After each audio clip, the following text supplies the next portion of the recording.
Yan. Hello guys! This is Lady Bar Ilocanang Maldita po. So, welcome to my mini vlog. Magbe-vlog po ang tita ngayon. Ipapakita ko kung paano magdigpig ng aming higa. Yan. Ito lang naman tayo sa higa, di ba?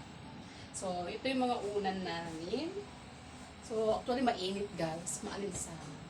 Bubuksan ko sana yung electric fan namin kasi ang lakas naman kasi ng maingay. So, ito mga unan. So, hindi muna ako magpapalit ng mga cover ng unan namin kasi kapapalit ko po lang.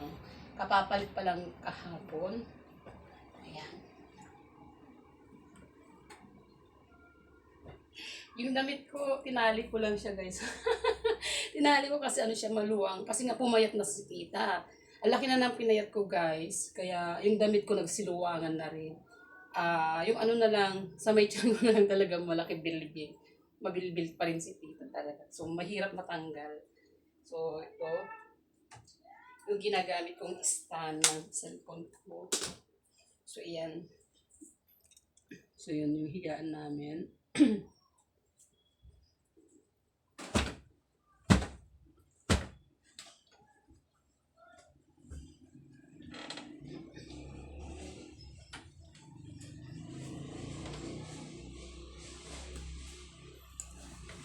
Actually, itong higaan namin, guys, siya yung kawayan.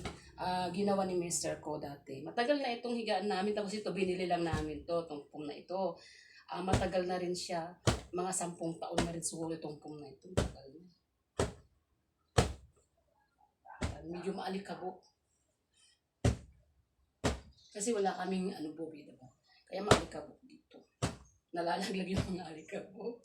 Yan.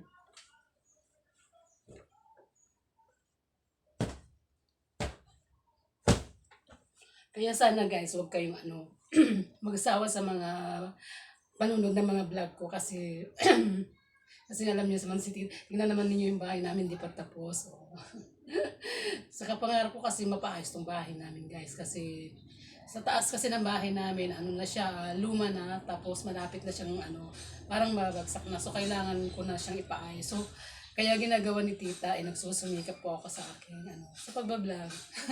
Yun nga lang, di ba? Sa tingin ng iba ay hindi maganda yung aking vlog. Walang kwenta. Pero para sa akin, may kwenta po. Pakaalika po. Maingay yung cellphone ko, may mga nagme-message.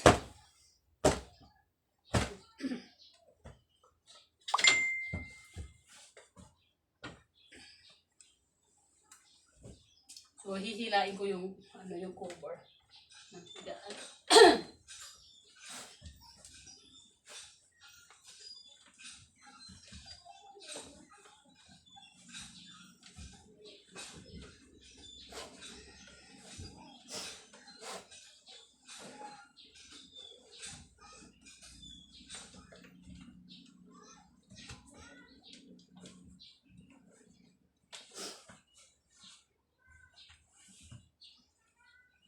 Napakainit. Mainit siya guys. Kailangan kong mag-electric fan. Mainit. Iinitan ako.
Ako nakakapagod.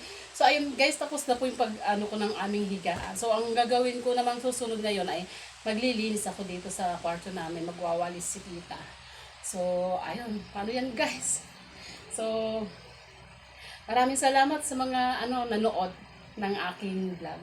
At thank you po. Sana huwag kayong magsawa guys sa panonood ng aking vlog. Ayan. At sana huwag ninyong i-unfollow si Tita. Ayan. Thank you po sa lahat ng mga nagpa-follow po dyan. So 68,000 followers pa rin tayo guys. So running 69 na po ang aking followers. So ayun po, maraming salamat po sa inyong lahat guys. Thank you so much sa inyong pag-follow at mga panonood ng aking mga video dito sa aking page. Thank you so much po guys. Ayan, at shout out ko rin po yung aking pamangkin na si Robilyn Flores. Ayan, happy birthday sa iyo pamangkin. Robilyn Flores, nasa Israel po siya. Hindi Israel, Ireland. At kamali pa ako. Ayan, thank you guys. Thank you so much.